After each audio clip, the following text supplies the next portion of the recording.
We're back. CSE 216, aka The 6 o'clock Posse. posse. Okay. So we have some special guests with us that many already know. But we have Melanie Scarborough. Oh my gosh, I'm saying your name wrong. YMel. Um, we have Heather Rich. We have Brandon. Who are these people? They are, well, they do many things. They do many things, but I'm going to let them introduce themselves. So, Mel, you can go ahead and get started. Hey everybody, like she said, my name is Melanie Charbrough. I go by the name YMel or YMel Writes. I am a little bit of everything, I guess. I'm a playwright, an author, director, now a filmmaker, manager of the unit band, manager of some really dope artists. So I do a little bit of everything. I'm just really excited to be here right now. And that's about it about me. It's I'm shy. It's a beautiful thing to see you blossom into this Oh, young lady, gosh. Mel, because I've been knowing you since a young little whippersnapper when you were just a bad little kid I running was around the never park. bad. I was like, what is wrong with this little girl? I was not bad. I was silly. Yes, this is true. This is true. Great sense of humor. Thank you. What made you want to start writing plays? Were you always a writer, or? Yeah, I've always been a writer. I've been writing poetry since I was probably 10. Just writing little things. I used to write poems for people at school. Wow. Like if the boys was trying to get on with a girl, I would write their poems for the girls. Put them on in. Yeah, I used to, and then I went to college. I was putting them on for real too. Oh, wow. So that's just what I did. So I always been into writing, and it kind of went into me being in acting. So I've been acting since I was in the 9th grade, and I went to college for theater. Stopped doing it for a little while, and then one day I just woke up and said that I wanted to direct. I wanted to write and give people who are normally overlooked the opportunity to blossom. And since then, I've done about 25 plays, traveled to Alabama, Chicago, Detroit, all over Ohio. So it's definitely blessed me with opportunity for myself and other people who choose to take the journey with me. I'm definitely proud of you, man. Definitely proud of you. I'm looking at you and you're looking like Mom and Desiree over there, I tell you. Yeah, my husband. What we got next, my man B? Let's talk to the people. What's up, baby? All right. I'm your boy B Landrum, aka B Baby.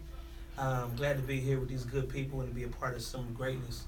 Cleveland has an amazing talent pool, and I love any opportunity I can to work with my fellow artists and writers. I'm a singer and a songwriter, a live entertainer, and Mel reached out to me. She needed music for the soundtrack, and so I submitted some music some music that is out now and some that will be released later. But they'll be featured in the film, and just glad to be a part of it. And this movement in Cleveland is incredible right now. It's like a renaissance. Okay. Now you're on this panel with two artists, Davey and Val B. King. I know they have some questions for you as far as the music side. Okay. My question is, what do you feel about Cleveland's music scene? And do you feel as though this is a place or a platform where you can really blow, or do you feel like, it's a two-part question, you feel like, do you really get the support from the city?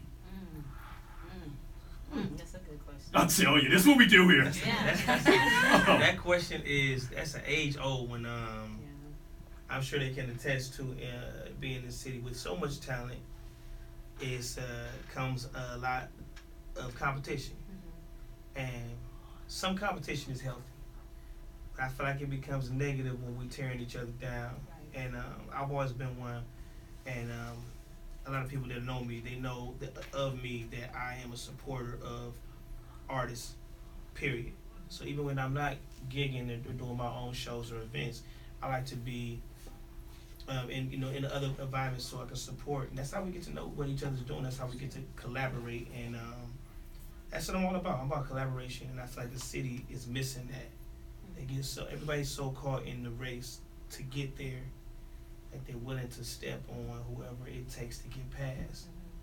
And it's kind of sad to see, but it's kind of, you gotta learn how to navigate that and still find a way to promote yourself. But there's no hurt in promoting others, you know. So. Did I answer the question? Yeah, In part. it was political. It was Okay. a politician answer, Okay. but Okay. Okay. here's the thing. Do you feel like it's the city? It's so much hunger in the city, so much like everybody trying to get on because we are not. Everybody trying to get on because we're not New York or we're not LA or we're not Chicago.